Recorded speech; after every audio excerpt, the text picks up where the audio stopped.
J'avais préparé autre chose pour cette amorce, mais là, Martin, en lisant tes notes, je peux pas passer à côté.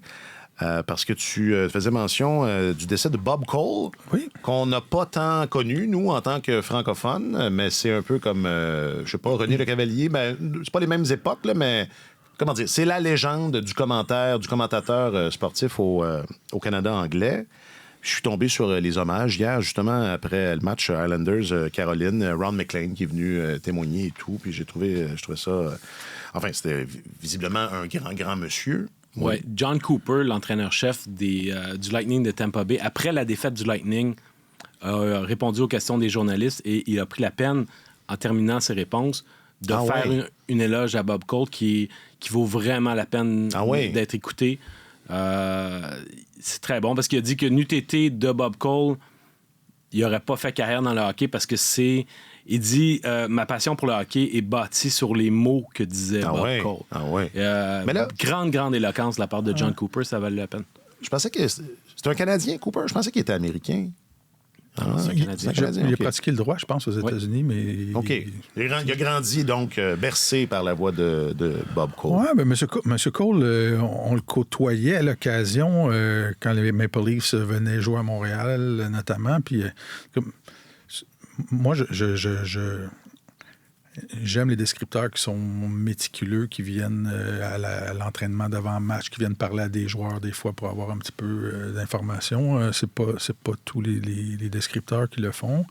Et moi, ça me fascinait de voir qu'il continuait à pratiquer son métier à un âge aussi avancé. Ouais. Il a décrit son dernier match en 2019, si ma mémoire est bonne.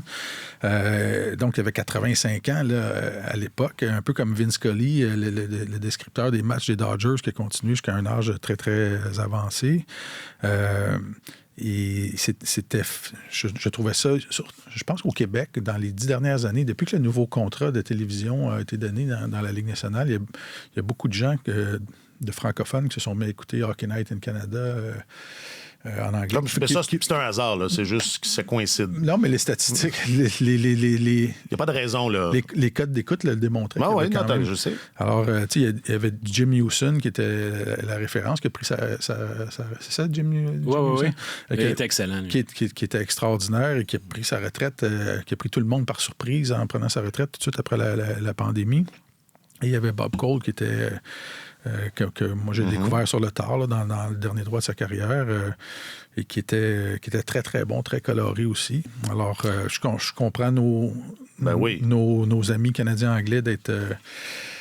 atterré, attristé. Oui, d'être attristé par son départ, parce qu'il a été là longtemps. Il a bercé les oreilles des amateurs de hockey pendant très, très, très longtemps. Je comprends que c'est pas le même phénomène. Non. Il y a 2 solitudes au Canada. On a nos descripteurs, ils ont les leurs, mais... Et c'en est une autre démonstration. Quand même un monsieur qui avait beaucoup de classe qui nous a quittés. Assurément un grand monsieur. Cela dit, moi, je le connaissais de nom, parce que le hockey en anglais, je regarde pas ça, même le samedi soir où des fois, ce serait tentant. Je l'ai fait un peu, mais ça colle pas parce que là où j'ai accroché dans tes notes, c'est quand tu fais... parce que tu fais un petit détour par une nouvelle réalité. Oui, je vais chroniquer là-dessus aujourd'hui. Alors, surveillez vos écrans à la maison. Une nouvelle réalité en Europe, notamment où on offre, selon les diffuseurs, l'option de regarder un match de soccer sans commentateur. Mm-hmm. En mode, il appelle ça en mode tribune. En mode tribune, oui. Et là, tu poursuis en disant que t'aimes ça, cette idée-là. Absolument. Moi, je suis pas d'accord. Moi, je me demande pourquoi. Moi, j'aimerais ça, un site Internet avec l'option « pas de chroniqueur ». Ben oui, mais tu pourrais. Pourquoi pas? non, jamais je ferais ça. Mais je ne sais pas si vous vous rappelez, en 2002, il y avait eu une grève des techniciens Radio-Canada et le parcours éliminatoire du Canadien s'était déroulé. Les images étaient diffusées. Il y avait le son d'ambiance seulement. Le bruit des lames. Oui, le bruit des lames, les sifflets, les réactions de la foule, mais il n'y avait pas de description ni d'analyse. Et c'était insupportable. Et il y a des gens qui avaient aimé ça. Et c'est ça, Moi, j'avais aimé ça. Ouais, c'est ça. Honnêtement, vous deux. j'avais beaucoup aimé ça. Ouais. Et j'ai chroniqué quelques fois depuis 2002 là-dessus. Puis j'ai été surpris de lire cette semaine, c'est ça, il y a Canal+ en France qui a décidé d'offrir les matchs de la Premier League en mode tribune. Alors, les gens peuvent choisir à la maison, est-ce que je veux avoir juste le son d'ambiance ou je veux les commentaires et les analyses. Et je me dis aujourd'hui... premièrement, les gens qui sont assis au Centre Bell, les 20 000 personnes qui sont là, n'ont pas de description, ne sont pas tous collés sur les joueurs sur le bord de la bande. Puis tout le monde comprend le match, tout le monde ressent le match et réagit de la bonne façon. Là. Et je me dis, avec les téléviseurs qu'on a aujourd'hui, haute définition, grand format, est-ce que tu as besoin vraiment encore d'avoir quelqu'un qui dit « Ah, la rondelle s'en va dans le coin derrière ». T'as pas besoin, mais c'est plus le fun. Alors, c'est ça qui est le fun d'avoir l'option. Moi, personnellement, des fois, je trouve que c'est superflu, la description. Je trouve qu'on décrit encore comme les descripteurs le faisaient dans les années 60 ou 70. On parle sans arrêt alors que les télés étaient peut-être moins performantes à l'époque et tout ça. Alors, c'est ça, je trouve que c'est une initiative extrêmement intéressante et j'ai hâte de voir ce que ça va donner. Il y a déjà quelques diffuseurs qui le font en Europe et là, on semble emboîter le pas. Donc, est-ce qu'il y a de la popularité? Est-ce que c'est populaire? Est-ce que les gens apprécient ça davantage? Mais je me demandais si ça se passait ici avec le hockey, s'il y a un fort pourcentage de gens ou un pourcentage appréciable d'amateurs de hockey qui le feraient. Mais ça dépend peut-être de la journée. Là. Je trouve ça intéressant. Non, mais je trouve que de manière générale, on est quand même assez bien servi au niveau de la retransmission des matchs au Québec. On est chanceux à ce niveau-là. Puis quand tu vas assister à un match au Centre Bell, puis tu es dans les estrades, puis je dis pas sur la galerie de presse, parce que sur la galerie de presse, on a des écrans, on peut vérifier des reprises. Si le départ d'un joueur blessé vers le vestiaire nous a échappé, la caméra est là pour nous le montrer. Quand tu es présent au Centre Bell en tant que spectateur dans les gradins, il y a bien des choses qui nous échappent. Ça va vite, puis il y a bien des détails qui... Alors, la façon dont le match est découpé, le fait que le mot en anglais, le broadcast fait en sorte que il y a des yeux partout, puis on ne perd rien. Ben, c'est une plus-value à l'expérience.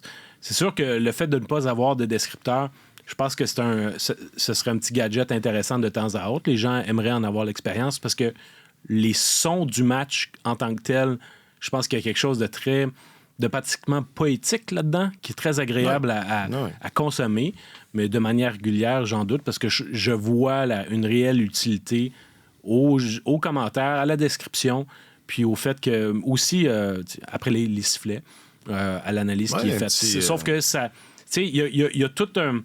Il y a différents degrés, puis d'une retransmission à l'autre, d'un poste à l'autre, les qualités diffèrent. Aux États-Unis, c'est la même chose. Tu as des endroits, tu as certains analystes ou certains descripteurs qui sont excellents, puis d'autres, tu dis, on s'en passerait. Donc, c'est à géométrie variable. Il y en a que c'est décevant. Hein? Il y a des équipes affectées à certains...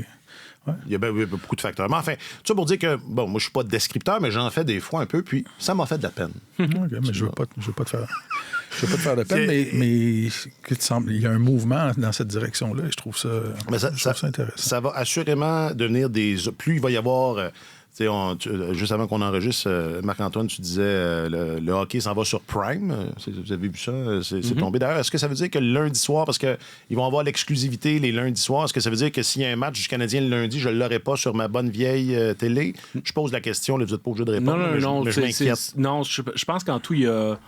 C'est un tout petit nombre, parce que Prime sert déjà... relaie déjà le signal de Sportsnet sur Prime. Ouais. Mais je pense que là, pour l'instant, c'est l'ajout de l'équivalent de 25-26 rencontres la saison prochaine. Mais j'allais dire, c'est sûr qu'avec la multiplication de ces de différents moyens de diffusion, avec la technologie, il va y avoir toutes sortes d'options, dont celle-là. Je terminerai juste en citant mon mentor, René Potier, qui, lorsqu'il nous coach, quand on fait de la description, il nous dit... Parce que tu as raison, Martin... je pense pas qu'on en a besoin. Je veux dire, l'image est suffisante. Puis Marc-Antoine parlait du découpage et tout. C'est vrai qu'on manque moins. Enfin, la caméra nous montre pas mal tout ce qu'il y a à voir, tu sais. Mais le commentaire, ça ajoute de l'émotion. Et c'est ce que René nous dit lorsqu'il nous enseigne la vie. La plus-value, elle est là, tu sais. Et ça, je peux comprendre que c'est du bonus. Enfin, c'est super. Et c'est probablement pour ça que les gens sont si attachés quand un commentateur qui est en poste depuis longtemps. C'est parce qu'ils ont vécu des émotions à travers ses commentaires ou sa description. C'est exactement ça. Aujourd'hui, un gardien vaut mieux que 2, tu l'auras. Il y a un léger parfum de balayage.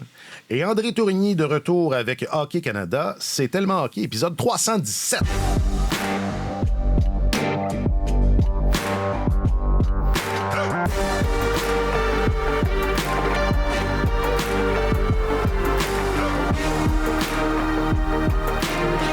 Avec votre journaliste affecté aux affaires de la LNH, grand voyageur, qui nous revient de l'Ouest canadien, Marc-Antoine Godin. Salut Marc-Antoine. Bonjour messieurs. Et votre chroniqueur principal au service des sports, Monsieur Martin Leclerc. Salut Martin. Bonjour les amis. Je m'appelle Alexandre Coupal.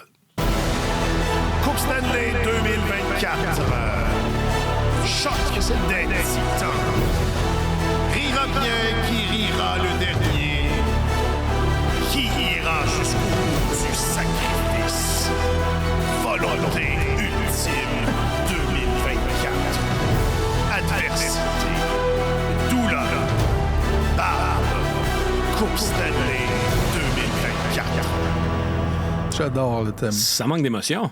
Ouais, c'est ça. C'est pas assez fromagé. Voilà. Non, mais je me tape ses nerfs. Je sais pas si ça vous arrive, mais moi, je me tape. Je me gosse. Je sais pas si... Ouais, tiens, je vais faire un parallèle avec ça.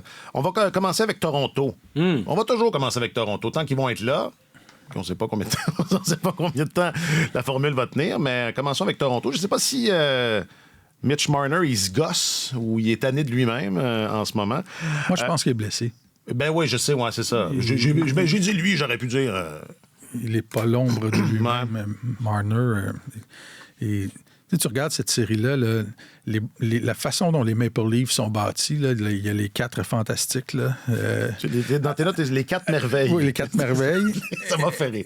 Et t'as Morgan Riley en défense. Puis autour de ça, t'as un groupe de figurants qui changent à chaque saison parce qu'ils sont pas capables de les garder sous contrat, parce qu'il y a une grosse partie de la masse salariale qui est consacrée à quelques joueurs. Mais pour que la formule fonctionne, il faut que les 4 merveilles, il faut que les 4 cylindres soient à pleine capacité. Là, d'abord, ouais. Et là, tu regardes cette série-là, Marner, vraiment pas l'air dans son assiette. C'est un joueur travaillant, Mitch Marner. C'est un des meilleurs joueurs de la Ligue nationale. C'est un gars qui rend les joueurs autour de lui meilleurs. Puis on voit qu'il n'est pas lui-même dans cette série-là. Je soupçonne beaucoup qu'il soit blessé. Tu as John Tavares qui a 33 ans, qui a ralenti un petit peu, mais qui remue tout ce qu'il peut remuer, puis il donne ce qu'il a à donner. Nylander qui ne joue pas. Alors, ça fait un gros fardeau pour Austin Matthews, honnêtement. Oui. Et en plus de ça, tu regardes devant le filet, il y a une dichotomie entre les deux équipes. Là. Samsonov, si on regarde le dernier match, c'était 1-0 Toronto. Samsonov a donné un très mauvais but à Trent Frederick. Et ça a comme changé l'allure du match. Il y a de l'indiscipline du côté des Maple Leafs en plus depuis le début de la série. Puis il y a eu, après le but de Frederick, il y a eu une pénalité d'indiscipline qui a été écopée par Bertuzzi et ça a donné un but en début de 3e période. Ça change le match. C'est un match ultra serré. Ça joue au fil de rasoir. Puis ils ont beaucoup de choses qui ne tournent pas en leur faveur et quand tu regardes l'allure générale de ça, les Maple Leafs perdent 2-1. Les chances de marquer depuis le début de la série, c'est 46-27 en faveur de Toronto. Alors, il y a des choses que cette équipe-là contrôle et qui ne contrôle pas bien, notamment la discipline. Leur gardien est moins performant. Jeremy Swayman marche sur les os et les Maple Leafs sont peut-être chanceux que Swayman ait gardé juste 2 matchs sur 3. Ils sont chanceux que Montgomery croit en la rotation, parce que c'est peut-être ça qui va les perdre. Mais là, ce serait moi qui arrête de croire. Là, ça fait quoi? Ça fait 6 matchs de suite que Swayman bat les Maple Leafs, je pense. Je ne saurais pas dire, mais effectivement, il il est très efficace. Sauf que, généralement, quand il garde les buts 2 matchs de suite, c'est là qu'il peut devenir plus vulnérable. J'ai aucun doute qu'ils vont... que les Bruins vont se tourner vers une alternance de gardiens. Ils ont l'air, ça a été leur modus operandi. Ouais. L'année dernière, ils ont changé leur gardien trop tard dans la série. Je pense que il y a peut-être eu une leçon qui a été retenue par Jim Montgomery à ce niveau-là. En même temps, si c'est Swayman qui a gardé le premier match, c'est lui qui va garder le 7e. Fait que c'est correct. Puis là, la série a été décalée. Ça se rend là, toi. La série a été décalée aussi. Là, au lieu de jouer vendredi soir, on va jouer samedi. Ouais. Donc, il y a une journée de congé de plus. Peut-être qu'on va revenir avec Swayman encore, mais plus ça va, là... Quand on s'en est parlé la semaine dernière, au début de la semaine, quand on était avec l'ami Gascon, ils ont tellement de chances de marquer de plus que les Bruins, les Maple Leafs. Ils vont réussir à faire pencher la balance de leur côté, mais ça prend les arrêts au bon moment. Puis faut arrêter de donner des avantages numériques aux Bruins aussi. Ouais. Non, mais juste pour rebondir sur... Moi, je pensais ça. Là. Je sais que Toronto, ça a tout pris l'an dernier pour que finalement, ils gagnent une première ronde. Mais ils perdaient souvent en 7. Là. C'est le même film que d'habitude. Là. Tout le monde fait bon sang, ça marche pas, qu'est-ce qui se passe? Tout le monde s'arrache les cheveux de sa tête à Toronto. Mais c'est toujours la même affaire. On se rend toujours au match numéro 7. Ouais. Ben, c'est parce que les attentes sont replacées. Sont, à chaque année, on repart à zéro, puis les attentes sont placées très, très haut. Mais tu sais, Marner, on peut bien s'interroger sur le fait à quel point il est en santé. Il a quand même raté 13 matchs cette année à cause de blessures. Mais sauf que lui, à chaque année, c'est difficile en séries éliminatoires. Il disparaît un peu. Oui. Puis, tu sais, Austin Matthews, tu dis, il peut pas tout faire tout seul. Il mène la Ligue nationale avec 16 lancés, 16 tirs au but, tu sais, en seulement 3 matchs. Il fait sa part. Il a seulement un seul but. Puis c'est une équipe qui a besoin de générer de l'offensive à partir de son avantage numérique. Puis ils sont seulement 1 en 11 depuis le début de la série. Donc, il y a une partie de la réponse qui se trouve là. Mais tu regardes sur les 10 derniers matchs éliminatoires que les Maple Leafs ont joués, ils ont marqué en moyenne 2 buts dans ces 10 matchs-là. Alors, pour une équipe qui repose beaucoup sur son offensive, sur ses gros canons, sur ses 4 merveilles, ben 2 buts par match, c'est tout simplement pas suffisant. Ouais. Puis tu parles de Matthews. Moi, je regarde cette série-là, puis ce que je vois, c'est que Matthews joue différemment parce qu'il joue avec Domi et avec Bertuzzi. Il joue plus rapproché du filet, dévie des rondelles, va dans les coins, va se battre pour la patinoire, alors que je comprends pas qu'on fasse pas jouer Marner avec lui, qui est le gars qui l'alimente, qui lui donne la rondelle, qui lui permet d'aller dans les espaces libres, d'utiliser son tir. Puis Marner, son talent, c'est de donner la rondelle, son talent principal. En tout cas, ça semble une combinaison évidente. Mais en tout cas, ils font avec ce qu'ils font. Puis le fait que Nylander soit pas là, qui est un de leurs meilleurs joueurs en série année après année, ça fait très mal aussi. Là. Et cette année, si on compare avec les autres saisons précédentes où les Maple Leafs n'avaient pas beaucoup de succès en série, je parlais du groupe d'acteurs de soutien, là, c'est probablement le moins bon qu'ils ont, les Maple Leafs, si on compare avec les 4 dernières saisons, 4 ou 5 dernières saisons.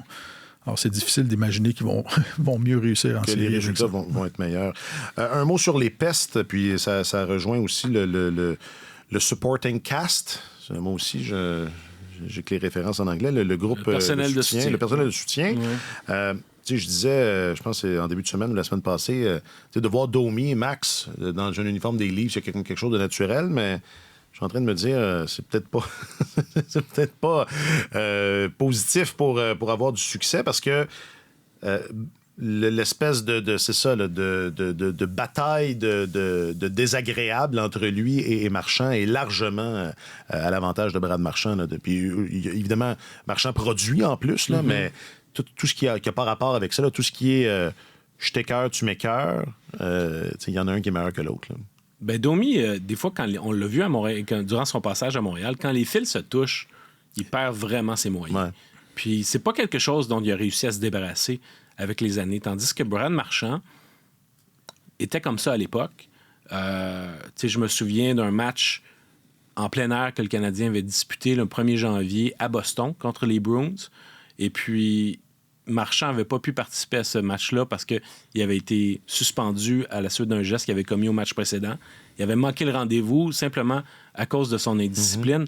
Et je trouve qu'avec les années, il a vraiment appris à marcher à l'intérieur d'un couloir extrêmement serré où très peu de joueurs vont, où à la fois il est dominant en attaque, il fait perdre ses moyens à l'autre équipe et lui, dans tout ça, réussit à garder sa discipline, à éviter de prendre des pénalités. C'est sûr que Sheldon Keefe peut dire, il s'en tire avec la clémence des arbitres comme d'une manière que d'autres joueurs le feraient pas. Mais tu sais, je me souviens d'un Brad Marchand qui était étiqueté ou qui était ciblé par les arbitres au même titre qu'on a longtemps pensé que Brendan Gallagher était ciblé par les arbitres. Mais là, le fait qu'il ait copé aucune pénalité lors des 3 matchs, tout en faisant valoir son côté peste, je trouve que ça devient pour les Bruins le meilleur des deux mondes parce qu'il déstabilise l'autre équipe, puis en même temps, au moment opportun, il produit de l'offensive. C'est très, très impressionnant. Il y a très peu de joueurs dans la Ligue nationale qui sont capables de faire ça. Je ne sais pas c'est quoi le geste le plus... le plus loin des normes que je l'ai vu faire, Brad Marchand. Je me souviens en finale contre les Canucks de Vancouver, à un moment donné, il y a un joueur qui s'en allait le mettre en échec plus imposant que lui et il s'était penché à la toute dernière seconde pour vraiment le faire basculer, qui était près de la bande. C'était un geste extrêmement dangereux. Puis je me souviens, à l'autre bout du registre, quand il avait léché Kucherov dans le visage, est-ce que dans sa visière. Ouais, pas son visage, là, il avait léché la visière. Il avait léché la visière, ouais. C'est ça. Écoute, il est très imaginatif. Je pense que sur le bord de la bande, c'est pire. Ouais. Je pense, à choisir. Mais enfin, et là, quoi, on est... Il y a 3 matchs de jouer. Boston est en avance, mais Marchand, c'est un peu, comment dire, il fait tout un... Mais quand tu regardes, tu sais que tu mentionnais le but que Samsonov a donné à Trent Frederick, sur la séquence tout juste avant, Marchand s'en prend à Tyler Bertuzzi, son ancien coéquipier, et puis il se chicane au fil de la patinoire. Le jeu se déplace en zone, graduellement en zone des Maple Leafs, et eux sont en retard sur le jeu, ils se piochent, etc. Peut-être que les Maple Leafs auraient aimé voir une pénalité parce qu'à un moment donné, Marchand a fait trébucher Bertuzzi au milieu de leur altercation, mais ça monopolise tellement l'attention que c'est à croire que Samsonov était en train de les regarder se chamailler au lieu de suivre la rondelle parce qu'il a été battu sur un tir que le tir de Frederick, il aurait dû l'arrêter. Il n'y a aucun doute là-dessus. Ça a été la différence dans le match. Autre chose sur cette série-là, Nylander, son mal mystérieux, c'est mystérieux, je sais pas, est-ce on va le revoir, on va le voir? Ben, compte tenu de ses états de service, c'est un gars qui rate extrêmement rarement des matchs, là. Alors, il faut que ce soit sérieux dans une situation comme celle-ci. Les Maple Leafs vont devoir se fier le plus rapidement possible sur ce gars-là. Il a fait la différence chez eux cette année. Il a une meilleure saison, à mon sens, que Marner, même si, au point de vue des points, Marner n'a rien à envier à personne. Mais je trouve que l'impact de Nylander s'est fait sentir, surtout en première moitié de saison, je dirais. Mais c'est un gars qui, à chaque année, malgré les malheurs des Maple Leafs en séries éliminatoires, voilà un joueur vedette à qui on ne peut pas reprocher son implication. En série, il est toujours là. Exact. Alors, le fait qu'il soit blessé, c'est sûr que ça fait une grosse différence. Ça laisse un gros trou dans la formation des Maple Leafs.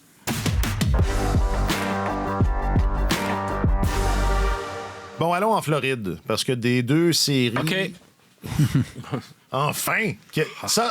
Enfin, une bonne idée. Ah, ben oui. Il était temps. Ça fait 1 an là, qu'on est assis ici. J'ai mon condo dans les Villages. Non. C'est parce que là, c'était à moitié réglé, là, ce voyage-là, sinon. Non, j'allais dire, des 2 séries où une équipe est en retard 0-3, c'est celle qui est le plus étonnante, j'ai envie de dire. Ou enfin, c'est sur papier, Caroline, New York, on a beau être romantique, comme certains.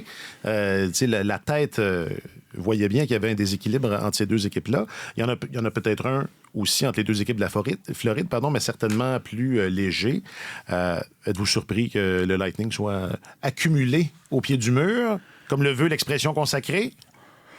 La réponse est oui, Alex, on est surpris. Oui, honnêtement, je pensais que le Lightning allait perdre cette série-là. C'est pas encore arrivé, mais je pensais que ça allait être un petit peu plus serré que ça. une série, c'est le plus beau duel de gardiens qu'on a en séries éliminatoires jusqu'à présent. Le deuxième match, c'était époustouflant, les arrêts que Bobrovsky et Vasilevski ont pu faire dans ce match-là, qui s'est terminé 3-2 en prolongation. Si ma mémoire est bonne, ça aurait pu se terminer 7-6, là, si les gardiens n'avaient pas été aussi bons que ça. Mais ce qui a constitué la faiblesse du Lightning dans la saison, on voit que ça perpétue dans les séries éliminatoires. Défensivement, ils sont moins étanches. Vasilevski n'a rien à se reprocher dans cette série-là. Là. Quand il se fait battre, ce sont des tirs voilés ou des tirs à bout portant. Les Panthers ont eu presque deux fois plus de chances de marquer que le Lightning dans cette série-là. Jusqu'à présent, c'est 52-29. 23 tirs seulement par match en moyenne pour Tampa Bay. Donc, les Panthers sont très bons défensivement. Ils ont des chances de marquer. Ils ont perdu Sam Bennett dans le deuxième match et je pense pas qu'on va le revoir dans la série. Là. Il a reçu un tir frappé sur la main à un endroit où il n'y avait pas de protection sur les gants. Mais malgré ça, ils sont excellents. Ils ont c'est une équipe qui est en ascension. Puis on voit que du côté de Tampa, à force de raboudiner des alignements, de perdre des bons joueurs année après année. Là, il y a moins de profondeur qu'il y en avait. Fait que ça va être très difficile. Malgré ça, dans le dernier match hier, Tampa Bay a perdu, mais ils ont été malchanceux aussi. Là. Ils ont frappé 3 poteaux durant ce match-là. Ils ont eu des chances. Mais là, ça commence à peser lourd. Puis on voit, je me souviens pas avoir vu ça. John Cooper semble de plus en plus impatient, insatisfait de la tenue de son équipe. Ça, c'est un signe que ça va pas très bien. Tu parles de la profondeur du Lightning. Dans les dernières années, Julien Brisebois a fait du bon travail pour aller chercher, même s'il a dépensé, ça lui a coûté cher d'aller chercher ces joueurs-là. Brendan Hagel, ça a été une excellente acquisition. Oui. Je pense que dans une certaine mesure, Nick Paul l'a été aussi. Oui, absolument. Mais là, il est vraiment passé dans la mitaine en ce qui concerne Tanner Jeannot, un gars, un gros attaquant qui devait remplir, je pense, un rôle beaucoup plus grand que celui qu'il occupe aujourd'hui avec le Lightning. Rappelons-nous, il avait été obtenu des Prédateurs de Nashville en retour de Cal Foote, d'un choix de première ronde, d'un choix de deuxième ronde, d'un troisième, d'un quatrième et d'un cinquième. Alors ça, c'est un joueur actif et 5 choix au repêchage pour un joueur qui a été laissé de côté dans le premier match, qui a joué moins que 9 minutes en moyenne dans les 2 matchs qui ont suivi dans cette série-là. Et puis là, il se retrouve... en fait, il est encore sous contrat. 2,6 millions l'année prochaine, c'est pas si grave. Mais je trouve que le prix qui a été payé pour pouvoir aller chercher ce gars-là et voir qu'il ne répond pas à la commande, c'est sûr que ça fait la différence parce que le Lightning a toujours essayé de travailler dans les marges pour pouvoir s'offrir le meilleur alignement possible avec le peu d'argent qui lui restait au-delà de ses super vedettes. Et tu as besoin que tout le monde fonctionne à son plus haut niveau. Puis ça manque du côté de Tampa Bay. Tu vois, la profondeur des Panthers n'était pas extraordinaire non plus, mais là, on est quand même en mesure de remplacer Sam Bennett en envoyant le jeune Anton Lundell au centre du deuxième trio. C'est un gars qui a une belle maturité au point de vue défensif pour un jeune joueur. Son jeu sur 200 pieds est très, très bon. C'est intéressant, ça donne quand même... Les Panthers continuent d'avoir des bonnes cartes dans leur jeu. Puis ça a donné l'occasion aussi à ce bon vieux Carl Okposo qui... C'est un des gars les plus intéressants avec qui jaser dans toute la Ligue nationale. Un gars formidable. C'est son premier match de séries éliminatoires en 8 ans. C'est ça qui arrive quand tu signes un contrat de 7 ans à Buffalo, là, c'est ça qui peut t'arriver. Les gars de 32 Thoughts, je pense que c'est Jeff Merrick qui a sorti ça. Il y a un seul joueur actif dans la Ligue nationale qui a joué un match de série avec les Sabres de Buffalo. Puis c'est Tyler Myers. Un seul. Quand même. Fait que Okposo, lui, c'est ça. Passer 7 ans à Buffalo, non. Et puis là, il arrive, finalement, il rentre dans la série retour. à cause de l'absence de 2 attaquants chez les Panthers. Alors, les gars qui ont joué à Buffalo ont sauvé beaucoup de kilométrage, ont économisé leurs articulations. Voilà. Et si le Lightning se fait sortir rapidement, la question intéressante qui va surgir... C'est là que je m'en allais. Je pense. Moi aussi, je tu pense. l'as vu sur ma... Non. C'est là je m'en allais. Je pense. Vas-y, continue. OK, ben c'est ça. Ça va être qu'est-ce que le Lightning va faire avec Steven Stamkos. Vous n'avez plus besoin de moi. je m'en vais. Et je trouve ça très intéressant, la situation de Tampa, parce qu'on a parlé de ça par la bande quand on a parlé du cas de Sidney Crosby au cours des dernières semaines. Là, Stamkos a 34 ans. Il vient de marquer 40 buts. Il va vouloir toucher la totale, alors que c'est écrit dans le ciel. Là, tous les êtres humains qui ont joué dans la Ligue nationale passent par la même phase. À un moment donné, il y a un déclin qui survient. Et un directeur général peut faire très mal à son équipe ou peut contribuer au malheur de son équipe en donnant un contrat dans lequel il rémunère à fort prix un gars qui a été très bon quand il était plus jeune, mais qui s'en va sur son déclin.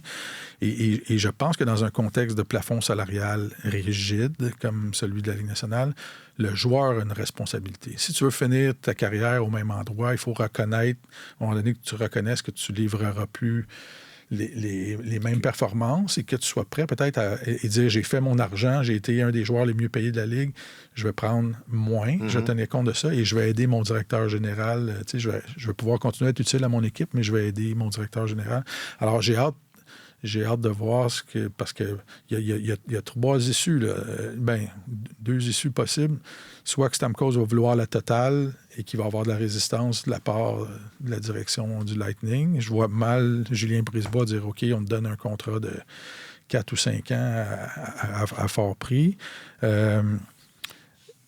Il y a l'option où Stamkos dit « je vais en prendre moins » ou il y a l'option où la direction va dire du Lightning va dire « t'es libre, mon homme, puis nous, on va prendre cet espace salarial-là. On a une destination qui est très invitante pour les joueurs autonomes. La fiscalité est avantageuse, la situation géographique est avantageuse, puis on va combler cet espace-là autrement. » Mais au-delà de ça, puis parce que j'allais dire, est-ce que l'expéditivité de cette série-là, disons que ça... Moi, je crois pas au balayage, là, quoi qu'on ne sait jamais, mais mettons qu'il y a un balayage ou qu'ils perdent en 5, est-ce que ça fait une différence à ce qu'ils perdent en 7 par rapport à cette relation-là entre Stamkos et le Lightning? Relation qui, je sais pas, est peut-être déjà un peu fragilisée. Souvenez-vous, au début de la saison, c'est rare, c'est jamais bon signe quand... publiquement, un joueur exprime... son mécontentement. C'était ça. Il y avait de l'amertume, il n'y a aucun doute là-dessus. Là, oui. Et là, si la conclusion de cette saison-là, c'est une élimination rapide, peut-être que tout le monde fait, finalement, c'était bien... Merci, puis bonne chance. Oui, ça se peut très bien. Ça marquerait l'esprit à Tampa Bay de se faire éliminer dans le cadre d'un balayage. La saison dernière aussi, ils n'ont franchi qu'une ronde de série. Ils n'ont pas gagné de ronde. Alors là, tu es devant la position où tu dis, est-ce qu'on poursuit avec le même noyau ou on procède à des changements? C'est un petit peu la même croisée des chemins à laquelle les Penguins de Pittsburgh, dans laquelle les Penguins de Pittsburgh se sont retrouvés. Eux, ils ont dit, on maintient le cap, on garde notre noyau ensemble. Mais Julien Brisebois ne m'apparaît pas comme étant un gars qui donne dans le sentiment trop. À un moment donné, les décisions difficiles, les décisions cartésiennes, il n'hésite pas à les prendre. Pourtant, Stamkos serait tout à fait dans son droit de dire, écoutez, là, la dernière fois, j'ai pris moins d'argent pour rester à Tampa Bay pour m'assurer que le groupe reste ensemble puis qu'on n'ait pas à faire de sacrifices. À quel moment ce sera à mon tour d'être payé à ma juste valeur? C'était là ton tour, Steven. T'aurais pas dû faire ça. C'est parce que pas dû faire ça. Le problème, c'est qu'on a vécu tellement d'années avec un plafond salarial qui ne montait pas que les contrats remerciements, ça devient extrêmement coûteux pour une équipe de saluer la contribution d'un joueur en lui donnant de l'argent pour faveur obtenue et non pas pour performance à venir. Stamkos, il lui reste encore de l'essence dans le réservoir, mais c'est un gars qui a besoin...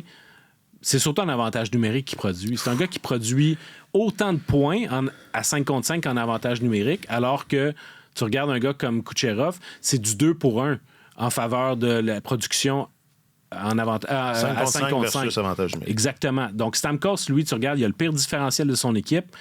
Lors de la dernière visite du Lightning à Montréal, j'ai posé la question à Martin Saint-Louis, à savoir qu'est-ce qu'il pensait de la version qu'on voit en ce moment de Stamkos. Et lui, il a répondu en disant que il croyait que Stamkos était devenu un meilleur joueur aujourd'hui qu'à l'époque où il marquait 50-60 buts parce qu'il est plus responsable sur 200 pieds.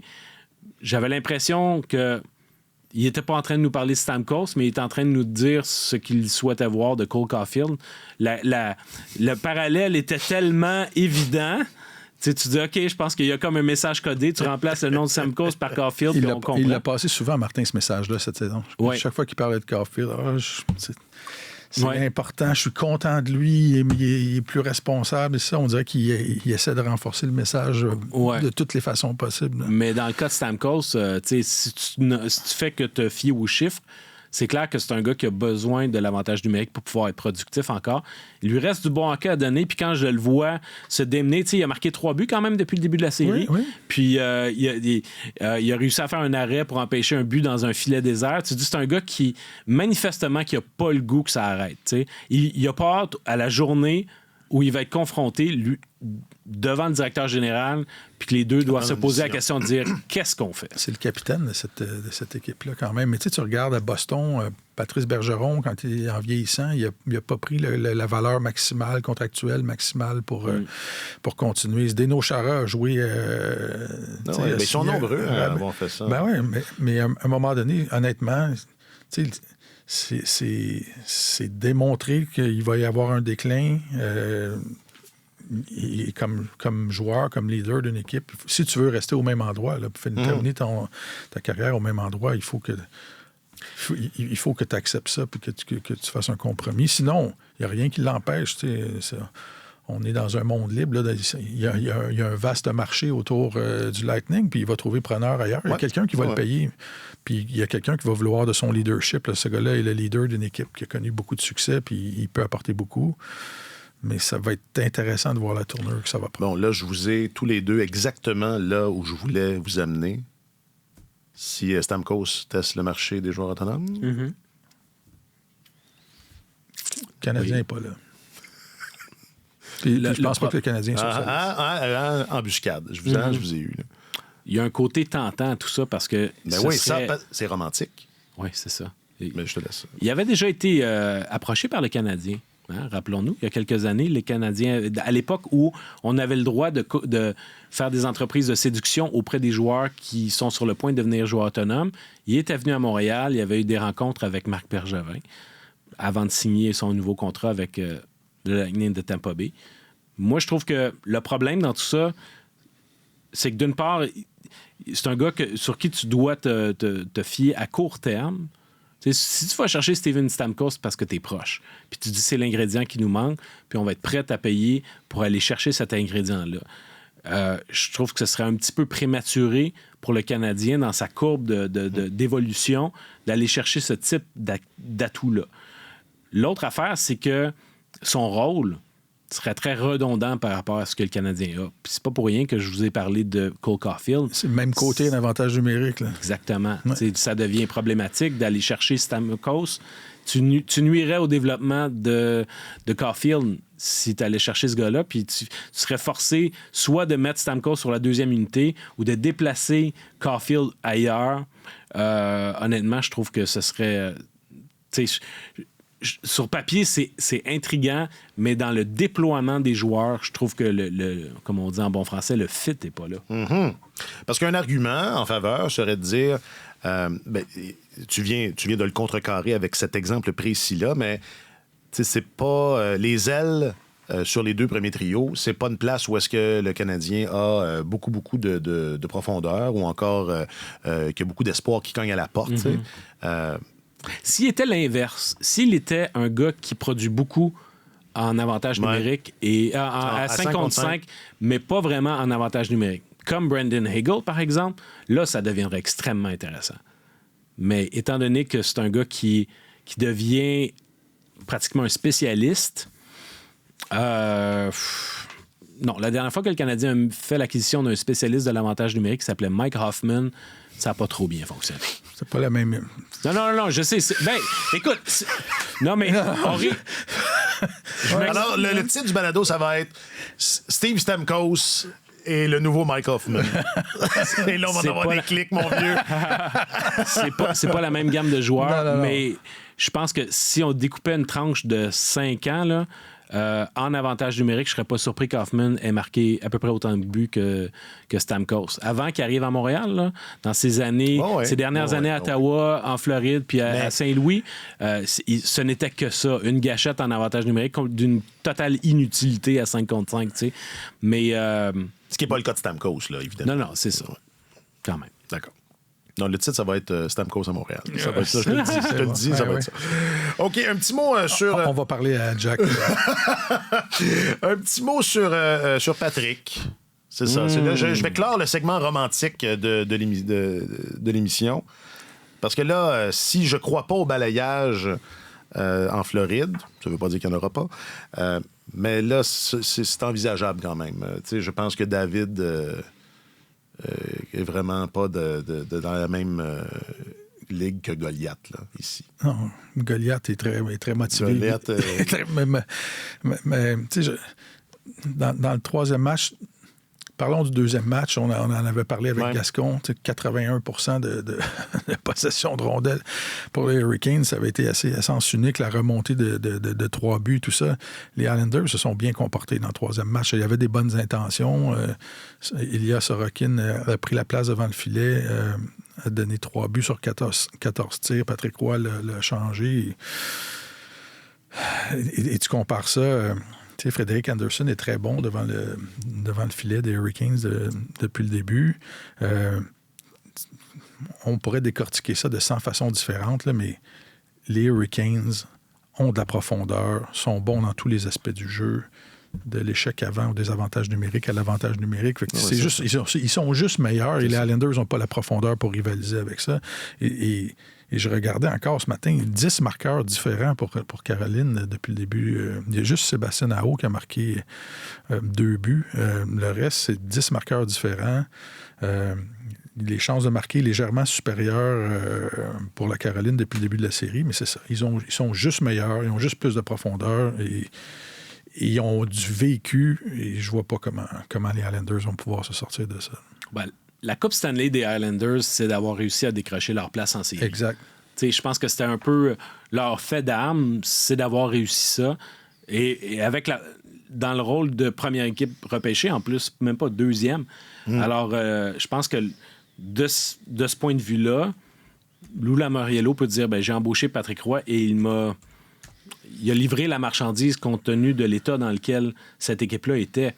Mais je vais me faire une petite tape sur l'épaule en vous disant qu'il y a quelques semaines, j'avais fait une comparaison entre le duo Varlamov-Sorokin devant le filet et Patrick Roy avec Brian Hayward à l'époque. Ouais. Et que dans les séries de 87, Jean Perron faisait une alternance entre Roy et Hayward. Patrick Roy en a parlé, il a fait la même analogie hier matin. Oui, ça me dit quelque chose. Oui, absolument. Puis il a dit qu'à l'époque, c'est dans un échange avec son père, il a dit qu'à l'époque, on considérait Brian Hayward comme une Cadillac et puis Patrick Roy, lui, comme une Ferrari. Alors là, il dit, on a utilisé la Cadillac dans nos 2 premiers matchs, Varlamov. Puis là, on se tourne vers la Ferrari, qui est Sorokin. Sauf que là... Patrick connaissait les Ferrari, en a une belle. Oui, voilà. Sauf que il là... aurait peut-être dû acheter un Cadillac. S'il avait acheté un Cadillac, peut-être que... Mais la Cadillac, elle est pas mal. Non, c'est ça. C'est un peu plus... C'est chic, c'est confortable. Tandis que l'autre, il dit c'est un petit peu plus chaotique, mais ultimement, ça peut être plus performant. C'est toujours cassé, apparemment. Oui. Alors, mais là, Sorokin, c'est un meilleur gardien que ce qu'il démontre cette année. Ouais. Il y a des... et quand on fait un parallèle, tu regardes dans une autre série avec la série de Dallas... Jake Oettinger, c'est un autre gardien qui a connu une saison qui n'est peut-être pas à la hauteur de ce à quoi on s'attendait. En séries éliminatoires, Connor Hellebuck à Winnipeg, on va peut-être y venir plus tard, mais il connaît des ennuis. Ça, c'est des rares gardiens de premier plan, des rares vrais numéro 1 qui sont des atouts là, importants pour le succès de leur équipe. Et ça ne fonctionne pas. Donc là, Patrick Roy, écoute, il connaît ça, les gardiens, là, mais il se tourne manifestement plus vers Varlamov que vers Sorokin. Et puis, je pense que c'est symptomatique des ennuis des Islanders. Mais surtout que c'est avec Varlamov qui a réussi à qualifier l'équipe en série. Varlamov avait pas mal joué les 2 premiers matchs. Hey, je fais une petite parenthèse ici, mais parce que je me souviens pas bien, Colorado. À vrai dire, c'est peut-être juste un stigmate de l'époque où Roy dirigeait les Remparts de Québec. Je me rappelle qu'avec Louis Domingue, je me rappelle juste de ça, là. La relation n'était pas évidente. T'sais. Non. Et je suis resté peut-être avec cette question-là, à savoir est-ce que Roy étant la légende qu'il est, la relation avec les gardiens est peut-être pas toujours Oui, mais au facile. Colorado, c'était Semyon Varlamov qui était là. Alors, ils ont une relation préexistante. Ouais. Puis cette relation-là a fonctionné. Puis c'est pour ça qu'il n'hésite pas. Lui, dans sa tête, il voit Varlamov comme un gars qui a été un numéro 1 dans sa carrière puis qui a déjà livré la marchandise, et non pas comme un gardien substitut. Alors, il utilise ces 2 gardiens de la même manière que les Bruins les utilisent, d'une certaine manière. Sauf Alors, que il y en aura pour dire que si c'est pas Sorokin qui est dans le filet dans le match numéro 3, je pense que les Islanders ont joué leur meilleur ils match. se sont bien battus, il n'y a aucun doute là-dessus. Ouais. Enfin. Question du public, réseaux sociaux. Question du public, réseaux sociaux. Je sais pas si on pose cette question-là à chaque année en série. Sûrement. J'imagine que oui, parce que c'est un thème qu'on aime bien. Puis on a quelques bonnes réponses cette année, à savoir qui sera le Dustin Penner de ce printemps, le Fernando Pisani, ou enfin, appelez-le comme vous voulez. La question, le libellé officiel donc que l'on a demandé via les réseaux sociaux de Radio-Canada Sport. Quel joueur de profondeur élèvera son niveau de jeu pour devenir un acteur majeur dans les séries? Sur Facebook, Kevin Arthurie Lekonen. Ah, ça c'est mon boy. Il est toujours là. Oui. Ah. Il est toujours là. Simon Leblanc, toujours sur Facebook. Martinook, pour les Hurricanes. Gascon nous en parlait. Puis je le regardais jouer hier, et je me disais, ouais, ça se peut très bien. Dano avec Los Angeles. Ouais, mais c'est ça. Il faudrait que Los Angeles, il dit avec. Est-ce que c'est un joueur de Cendrillon? Est-ce que c'est un joueur de profondeur? Ouais, c'est ça. Il se qualifie peut-être pas tout à fait. Là. C'était une proposition de Rogatien. Toujours sur Facebook, Garrett Holloway à Edmonton. Ça, lui, il se qualifie. Il se qualifie Attends, c'est pas Garnett Garnett Hathaway ou Dylan Holloway? Dylan Holloway. Dylan Holloway, ça, c'est Garnett qui m'a... Non, ça n'existe pas, Garnett Holloway. Bon. Dylan Holloway à Edmonton, c'est un jeune, un ancien choix de première ronde. Il a marqué 2 buts. Oui. S'il peut rester en santé, ce jeune-là, il va être bon. Puis sinon, un petit dernier sur le Twitter. Mathias dit Trent Frederick. C'est ça. Non, mais c'est pas pire, ça. Oui, s'il joue souvent contre Samsonov, ça va être correct. C'est ça, tant qu'il va rester contre Samsonov. OK, on prend quelques minutes juste pour faire un petit survol de l'Ouest. Évidemment, on ne s'étendra pas comme on le fait pour l'Est. Ce balado est enregistré dans l'Est. Donc, ceci... D'ailleurs, les gens de l'Ouest disent tout le temps que les nombreux journalistes dans l'Est ont un billet en faveur de l'Est. On s'en fout. On reste pas pour regarder leur match. Tu étais là, justement, dans l'Ouest. Commençons avec ça. Vancouver. Fait beau. Ah, c'était pas si mal. C'était quand même... C'était clément. Une belle ville. Mais oui. Absolument. Alors, merci d'avoir été là. C'est tellement une belle ville. Il y a beaucoup de gens qui décident de la vivre à l'extérieur, même le soir venu. Oui. Parlons un peu de... J'ai pas compris la... Ah, ouais, peut-être que... C'est parce qu'il y a certains problèmes d'itinérance là-bas, malheureusement. C'est une blague de mauvais goût. Enchaînons, sans transition. Donc, cette série des Canucks. Là, Thatcher Demko est blessé, c'est ça? Oui, exact. Il va rater... il est au fil des semaines, donc c'est pas un problème qui va se régler de sitôt, donc il ne sera assurément pas de retour pour le reste de la série face aux Prédateurs de Nashville, puis à mon sens, c'est vraiment une donnée qui change le cours de la série. Les Canucks étaient donnés favoris pour gagner cette série-là, mais les Prédateurs de Nashville, un de leurs principaux atouts, c'est Jussi Saros devant le filet, puis quand tu avais Demko de l'autre côté, ben au moins ça s'annule.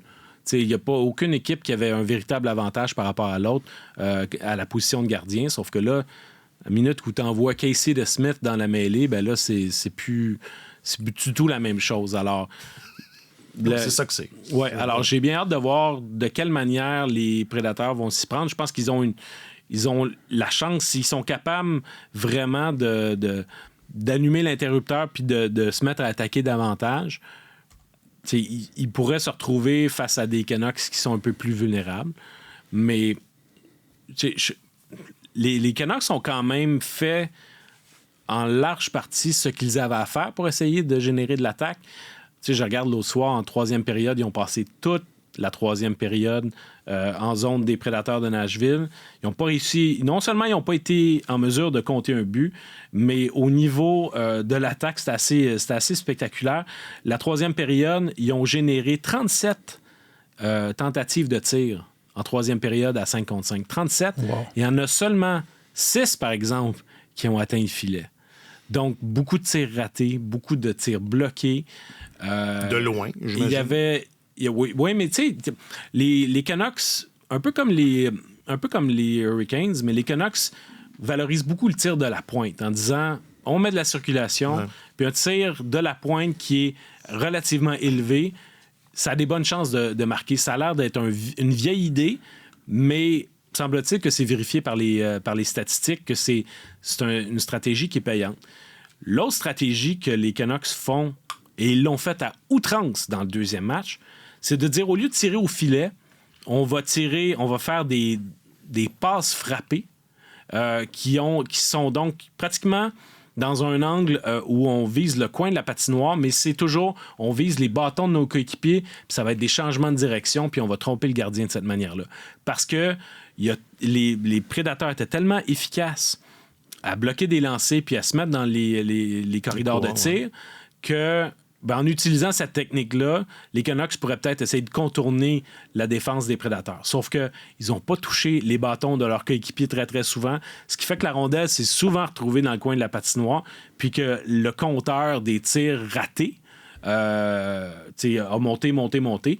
Alors, il y avait beaucoup d'impatience, de frustration, on le sentait chez les joueurs des Canucks après la rencontre, entre autres JT Miller, qui disait, ben là, je voudrais bien, là, mais je peux tirer toute la journée, mais j'ai des chandails jaunes devant moi constamment. Fait que c'est pour ça qu'on fait du slap passing, donc justement des passes frappées. Et il va falloir que les Canucks trouvent une solution. Ce que je te dirais en terminant là-dessus, pendant que j'ai encore un brin de salive, c'est que les Prédateurs de Nashville ont réussi à équilibrer quand même leur attaque au fil de la saison régulière. Ils ont un gros trio, un premier trio avec O'Reilly puis Philip Forsberg, entre autres. Mais tu as du personnel de soutien sur les autres trios qui a été capable d'aller générer de l'attaque en saison régulière. Mais je pense que c'est une attaque qui a pris bien les adversaires par surprise en deuxième moitié de saison. Mais en saison régulière, tu changes d'adversaire à tous les soirs, puis tu peux, de soir en soir, continuer de surprendre. Tandis que quand tu te retrouves en série avec le même adversaire soir après soir, ben peut-être que les Canucks vont en apprendre davantage sur Luke Evangelista, sur Tommy Novak, des joueurs comme ça, puis s'assurer qu'ils ne se fassent pas surprendre. Donc, les Prédateurs vont devoir trouver vraiment des manières de faire produire la profondeur, leur production secondaire de la saison régulière. Mais sur une série de 7 matchs, je pense que ça va être ça le plus gros défi au niveau offensif pour les Prédateurs. OK. Un mot sur les deux autres, parce que je vais le laisser à Martin, ce mot-là. Comment dire... non, mais c'est super intéressant. On l'avait dit, de toute façon, Vancouver, c'est peut-être des 3 équipes canadiennes dans l'Ouest, celle qui est... Bon, je dis définitivement celle qui a le moins d'expérience récente en série. Winnipeg, dans le fond, Harley Bucks connaît un mauvais début de série, c'est ça. Puis Edmonton, ça vient de commencer. Les Kings, c'est quand même pas des pieds de céleri non plus. Les Kings, une excellente équipe défensive qui continue à exceller défensivement. Va aller chercher des victoires en séries éliminatoires là, parce que ce sont des matchs serrés. Moi, ce qui m'inquiète à date du côté des Oilers, je ne sais pas combien de fois on a parlé de ça ensemble cette saison, ce qu'on disait, c'est une équipe avec une attaque explosive qui avait des lacunes défensives, qui n'était pas capable d'aller loin en séries éliminatoires parce qu'elle ne jouait pas bien défensivement en série. Les Oilers n'avaient pas de facilité à jouer des matchs de 3-2 ou de 2-1. Et là, c'est l'équipe, depuis le début des séries, qui a accordé le plus de buts à 5 contre 5. Ils ont déjà, en 2 matchs, 9 buts accordés à 5 contre 5. Alors, je ne sais pas si l'effervescence des séries fait en sorte que là, tout le monde oublie la structure. Et les Kings ont été très efficaces dans le deuxième match à contenir. Il y avait des séquences très intéressantes à Hockey Night in Canada. On voyait comment les joueurs des Kings prenaient soin d'encadrer McDavid tout le temps, de s'assurer de ne pas le laisser décoller avec la rondelle, de toujours être en contact avec lui, être devant lui pour l'empêcher de décoller, d'utiliser sa vitesse. Ouais. Alors, ils ont du métier, les Kings. Ils savent qu'au niveau talent, ils ne sont pas aussi nantis que les Oilers, mais ils jouent bien défensivement. Puis les Oilers, il faut qu'ils se ressentent. Ils ont tendance à être un petit peu négligents défensivement. Des fois, des jeux de routine où la passe est molle, où la passe n'est pas bien faite. Et une mauvaise passe au hockey peut donner lieu à passer par la suite 45 secondes dans ta zone. Et c'est juste des petits détails, mais je pense qu'ils doivent... Un petit réveil. Il faut qu'ils mettent de l'avant la recette qui les a rendus meilleurs cette saison. Moi, je continue de croire que les Oilers vont l'emporter, sauf que les Kings, là, la série se transporte à Los Angeles, et les Kings ont eu le meilleur dossier de la Ligue nationale à domicile à partir du match des étoiles.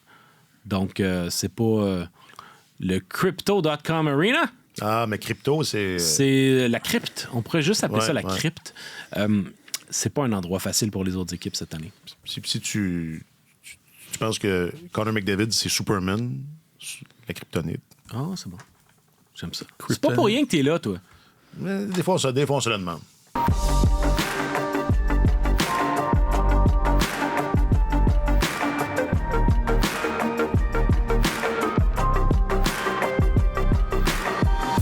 J'ai commencé en me tapant ses nerfs et je finis en me tapant ses nerfs. Ça, c'est de la grande... Non, mais c'est mon... T'es sévère. Non, mais t'inquiète-toi pas, je manque pas de... on t'aime bien. Je manque pas d'estime de moi. Combien de balayages? 0, 1, 2. 1. Sur les 8? 2. Sur les 8 séries? Ben là, il y en a qui... Ça peut pas être des balayages. Il y a 2-0. Ah oui, c'est vrai. On n'a pas parlé de Las Vegas-Dallas. Puis c'était voulu, OK? On en parlera une autre fois. Mais ouais, t'as raison. Hey, ça va mal. Les Stars de Dallas, c'était mon choix pour remporter la Coupe Stanley. Je me dis, ça va mal. Mais c'est parfait. Non, c'est là, c'est le temps, là. C'est parfait. Non, c'est parfait, ça. T'as raison, il y a plus que... Non, mais j'allais dire combien de balayages parce que ça regarde vraiment mal pour Tampa puis les Islanders. Mais c'est vrai que Washington n'a pas gagné encore puis Dallas n'a pas gagné encore. Donc, 1... Ouais, mais je pense que c'est juste les Islanders qui vont se faire balayer. 7. C'est mon OK. Martin Leclerc, tu es notre chroniqueur principal au service des sports. C'est un grand privilège de l'être. On l'est tous. Puis c'est pas vrai quand je ne choisirais pas l'option site web sans chroniqueur si elle était disponible. OK. Jamais je ferais ça. Puis si je choisirais pas sans descripteur si t'étais là. Mais là, tu dirais, c'est le gros coupable. on va le laisser. Qu'est-ce qu'il y a? Non, quoi? Ben, je sais pas, c'est parce qu'au début de l'émission, tu avais parlé d'André Tourigny. Ah oui, c'est vrai, on n'en a pas parlé du tout. OK, ben on en parle là. OK. C'est pas grave, c'est correct. Mais parce que t'es en train de faire nos adieux. Puis ouais, moi, au cas où il y a du monde qui s'accrochait. T'as raison. Leurs écouteurs. Alors, vous êtes récompensés. Ben oui. Parce que non, c'est pas vrai qu'il n'en sera pas question. Alors, André Tourigny a été nommé. C'est le premier entraîneur de l'équipe de Salt Lake City à être nommé c'est entraîneur d'équipe Canada. Le premier membre de la franchise de Salt Lake à rejoindre le programme national canadien. C'est ça. C'est pas rien. Tourigny, il a une saison éprouvante. Sérieux, là, il a été... ça a été difficile pour lui, ça a été difficile pour tout le monde chez les Coyotes cette année. Ça s'est terminé sur une note émotive. Mais je pense que il a gagné beaucoup de points dans les yeux de tout le monde dans la Ligue nationale cette année pour la façon dont il a mené sa barque, la manière dont il a été également... il est monté au front pour défendre ses joueurs, défendre son organisation. Il a répondu aux questions. Il était déjà dans les bonnes grâces d'Équipe Canada pour son travail, évidemment, dans de multiples compétitions internationales. Mais là, de le retrouver cette année à la barre de l'équipe du Canada au championnat du monde, ça va être intéressant parce que cette année, contrairement à l'année dernière, il va y avoir beaucoup plus de joueurs vedettes qui risquent de se retrouver dans ce tournoi-là. On n'a pas encore au moment d'aller en enregistrement, la divulgation de la formation préliminaire du Canada. mais je m'attends à ce qu'il y ait des joueurs vedettes en bien plus grand nombre. Est-ce que c'est imminent, cette divulgation-là? Tu dis au moment d'enregistrer? Oui, ça devrait l'être parce que, écoute, les Américains ont annoncé 15 joueurs. Les Américains ont annoncé 15 joueurs, Cole Caulfield en faisant partie. Donc, du côté du Canada, donc ça devrait arriver à un moment donné.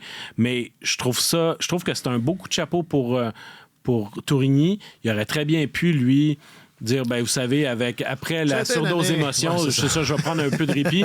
Mais non, il veut peut-être essayer de finir son année sur une bonne note.